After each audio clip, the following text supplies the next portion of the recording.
नमस्कार दोस्तों, एक बार फिर स्वागत है आपका आपकी अपनी ऑनलाइन क्लासेस में।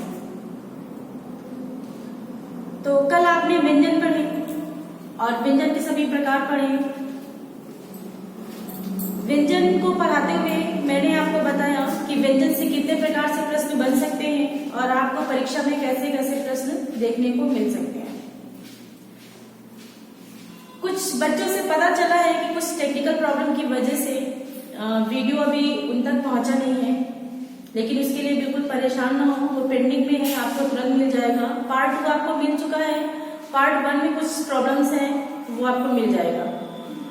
तो पार्ट 2 में हम लोगों ने संयुक्त व्यंजन और द्विगुण व्यंजन पढ़ा था। उससे पहले वाले पार्ट में हमने व्यंजन के सभी प्रकार पढ़ लिए हैं। तो उम्मीद है कि आपको व्यंजन समझ में आ गए होंगे, और अगर आपको कोई व्यंजन समझ में नहीं आया तो आप उसे कमेंट करके बताइएगा। और व्यंजन से अभी तक जितने भी प्रकार और जितने भी क्वेश्चन बन सकते थे वो सभी मैंने आपको कल पढ़ा दिए हैं।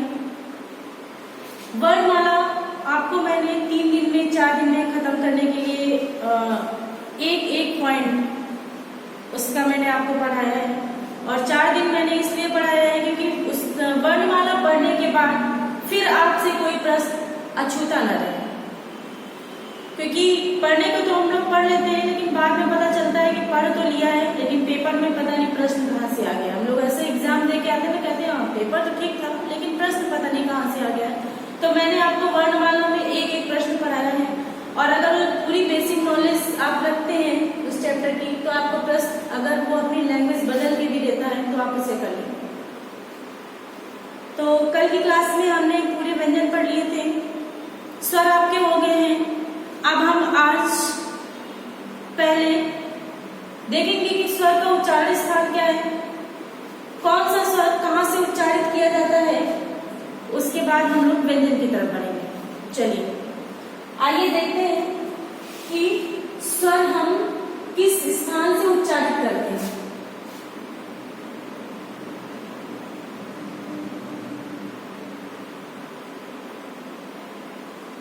यहां मैंने लिखा उच्चारण स्थान,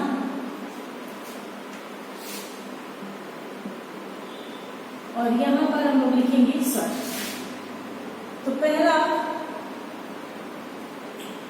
कंठ, दूसरा तालु, तीसरा स्थान है मूर्धा, और चौथा है दंत, और लास्ट है आपका ओष्ठ। यही 5 इकारे स्थान हमने व्यंजन में भी देखे थे कि का वर्ग हमारा कंठ से था, चा वर्ग तालु से था, टा वर्ग मूर्धा से था, टा वर्ग दंत से, और पा वर्ग ओष्ठ से। चलिए अब हम स्वर देखेंगे। तो कंठ से उच्चारित होता है हमारा छोटा आ और बड़ा। तालु से बात करेंगे तो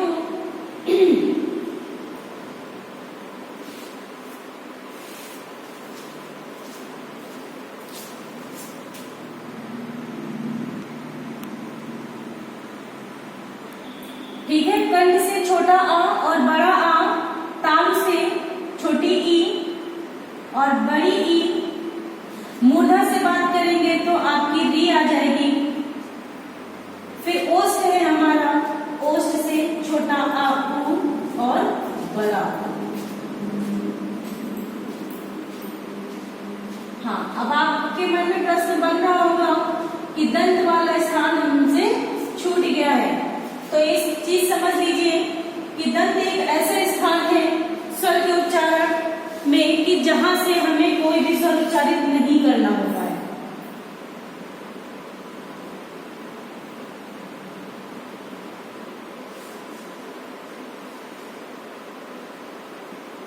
ठीक है, कंठ से बोलते हैं हम छोटा आ, बड़ा आ, तालु से बोलते हैं छोटी ई, बड़ी ई, मूर्धा से री, दंत से हमारा कोई भी स्वर उच्चारित नहीं होता है, और ओष्ठ से छोटा ऊ और बड़ा ऊ।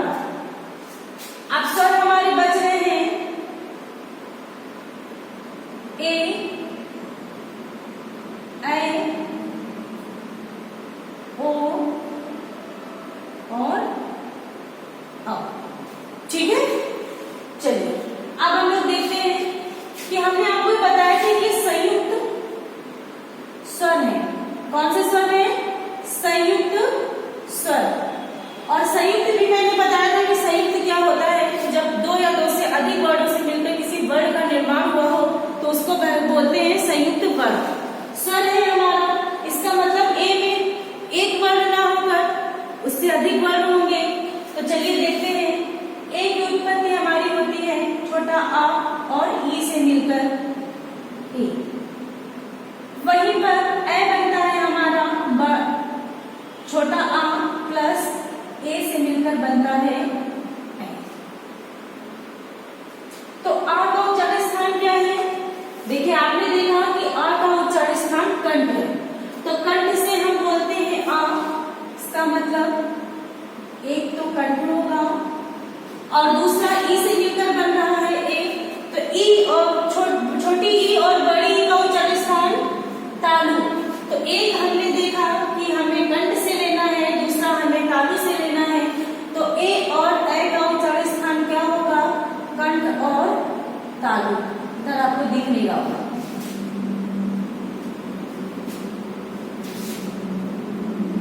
कंठ प्लस तालु, इससे उच्चारित होते हैं ए और ऐ।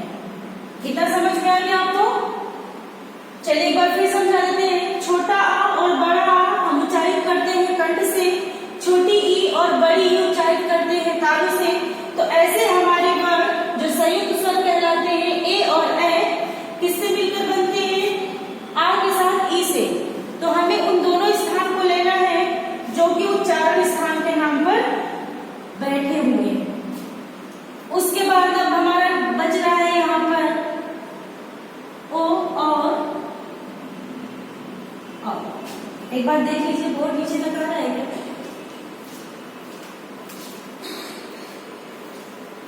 ठीक है, आप लोग को दिखाई दे रहा है।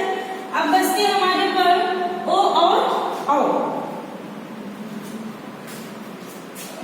छोटा आ के साथ यदि छोटा ऊ मिला दिया जाए, छोटा आ के साथ यदि छोटा ऊ मिला दिया जाए तो बनता है हमारा ओ। क्या बनता है? ओ। वहीं पर छोटा आ के साथ अगर हमने ओ मिला दिया तो बन गया हमारा औ। इतना समझ में आ गया आपको? बन गया हमारा औ। तो अब इनका उच्चारण स्थान हम लोग देखते हैं। एक तो हमें आ वाला लेना है, मतलब कंठ लेना है, और दूसरा हमें ऊ वाला भी लेना है। तो ऊ हम कहां से उच्चारित कर रहे हैं? ओष्ठ से। तो कभी अगर ओ और औ का उच्चारण स्थान पूछेंगे तो कंठ और ओष्ठ दोनों ही होगा। अगर ए और ऐ का पूछेंगे तो कंठ और तालु दोनों होगा। तो इतनी चीजें आपको समझ में आ गई। चलिए फिर से हम लोग एक बार देख लेते हैं। छोटा आ और बड़ा आ उच्चारित होते हैं कंठ से। ठीक है, छोटा आ बड़ा आ किस स्थान से उच्चारित होते हैं? कंठ से। वहीं पर छोटी ई बड़ी ई ताल से उच्चारित होते हैं। री हमारी मूर्धा से उच्चारित की जाती है। दंत एक ऐसा स्थान है जिससे हमारा कोई भी स्वर का उच्चारण नहीं किया जाता है। उसके बाद ऊ और ऊ, मतलब छोटा ऊ और बड़ा ऊ होते हैं हमारे ओष्ठ से। फिर हमने देखा कि हमारे पास चार अभी संयुक्त स्वर हैं। ए और ऐ को हमने उच्चारित किया कंठ और तालु से। ओ और औ को हमने उच्चारित किया कंठ और ओष्ठ से। तो ये चीज आप लोगों को समझ में आ गई। चलिए, यहाँ पर एक प्रश्न शायद आपको समझ में नहीं आ रहा होगा, है ना? कि कंठ तो आप जानते हैं, हमने जब कुछ भी बोलने के लिए पहला प्रयास किया और हमारे फेफड़ों से श्वास निकलकर बाहर आने का प्रयास कर रही है, तो जो उच्चारण का पहला स्थान होगा वो हमारा कंठ ही होगा। वो हमारा एक ऐसा स्वरयंत्री है जहाँ पर आके ध्वनि हमारी टकराई और ये वाला स्थान स्पर्श कर रहा। तो कंठ हो गया। तालु, कंठ से हम आगे बढ़ेंगे, जो ऊपर हमारी छत है उसको हम तालु कहते हैं। ऐसे ये देखिए, आप अभी जीभ लगाकर ऊपर महसूस कर सकते हैं। इसको हम बोलते हैं तालु। और मूर्धा, मूर्धा एक वह स्थान है जो आपने देखा होगा, ये आपका दांत है ना। फिर कुछ ऐसी संरचना है जो हमारी स्किन के अंदर बंद है। भाई आपका दांत इतना ही तो बाहर होता है। कुछ ऐसी संरचना जो हमारी दांतों की जड़ें स्किन के अंदर बंद होती हैं, और ये तालु है।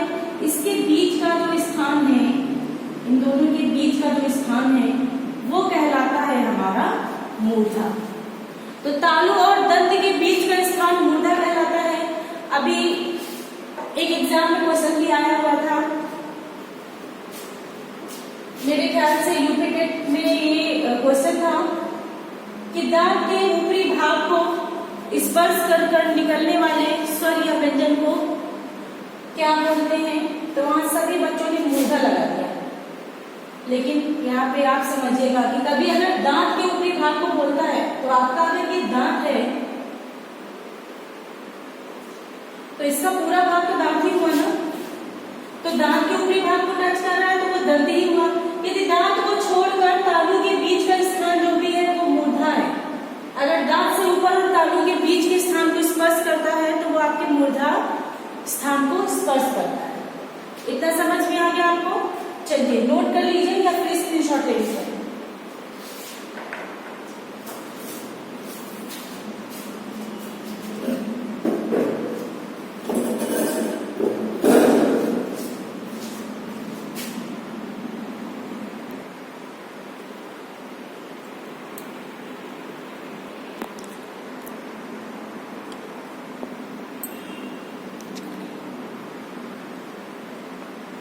चलिए स्क्रीनशॉट ले लिया, आपको समझ में आ गया।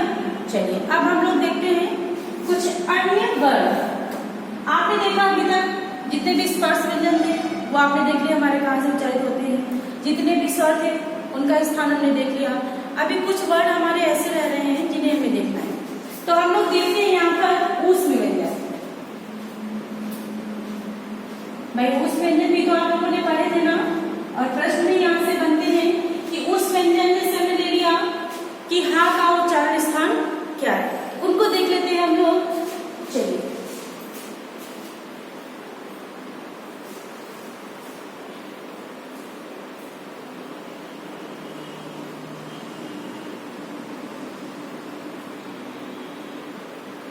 चलिए नोट कर लीजिए आप लोग। हा हमारा कंठ से उच्चारित होता है, शा हमारा ताल से उच्चारित होता है, और सा हमारा मूर्धा से, और ये सा दंत से। ओष्ठ के लिए हमारे पास कोई वर्ग नहीं है। चार हमारे उस व्यंजन थे, शा सा और हा। तो हा कंठ से, शा ताल से, शा मूर्धा से, और सा दंत से। नोट कर लीजिए इसको। फिर हम लोग आगे देखते हैं। अभी हमारे अंत्यस्थ व्यंजन छूट रहे हैं।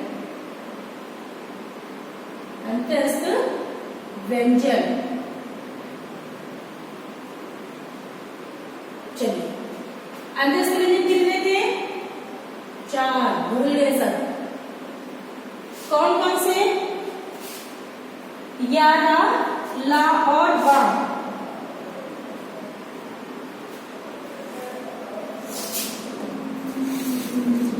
चलिए लिखिए,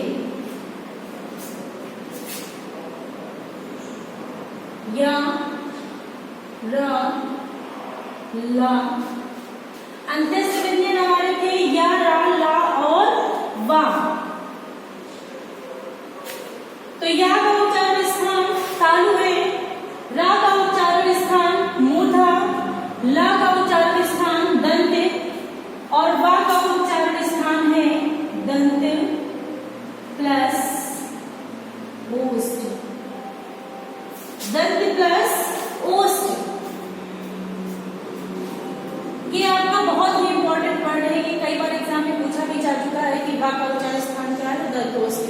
अभी रिसेंटली जो आपका एग्जाम हुआ है यूपी टेट, उसमें भी एक क्वेश्चन आया हुआ है संस्कृत वाले पार्ट में।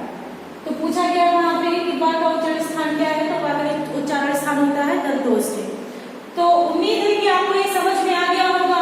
उच्चारण स्थान उस व्यंजन, अंदर से व्यंजन, उस व्यंजन हमारे चार थे। हा हमारा कंठ से उच्चारित होता है, शा हमारा तालु से, सा हमारा मुर्दा से, और एक जो आखिरी वाला सा है वो भी हमारा दंत से होता है। ओष्ठ के लिए हमारे पास कोई भी वर्ड नहीं है। वैसे ही हम अंदर से व्यंजन की बात करें तो यह तालु से, रा मूर्धा से, ला दंत से, और वह हमारा दंत प्लस ओष्ठ से, इसलिए हम लोग इसको बोलते हैं दंतोष्ठ। इतना आप लोगों को समझ में आ गया।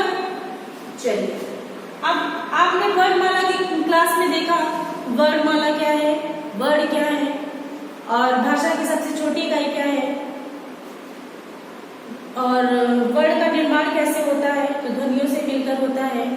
वर्णमाला कितने प्रकार की है, दो प्रकार की है, स्वर और व्यंजन। स्वर क्या होते हैं, स्वर के प्रकार क्या हैं, और स्वर का उच्चारण स्थान क्या है।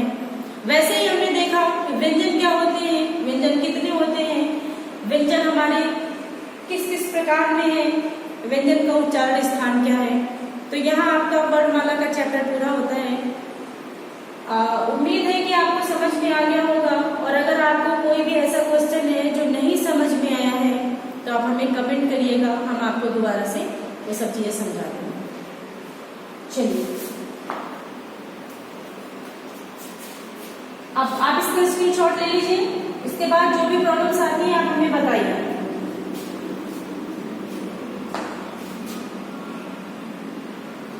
ठीक है, नोट कर लिया आपने। तो आज आपकी वर्णमाला यहाँ पे खत्म हो रही है, और हम लोग एक अगला चैप्टर शुरू करेंगे। अगला चैप्टर क्या है, वर्णमाला में यहाँ पे कुछ वर्ड हैं जो किसी अन्य नाम से जाने जाते हैं, और वो भी एग्जाम में आपके पूछते हैं। तो वो वाले वर्ड जो है हम दूसरे वीडियो में पढ़ेंगे, और वर्णमाला यहाँ पे खत्म होती है। धन्यवाद।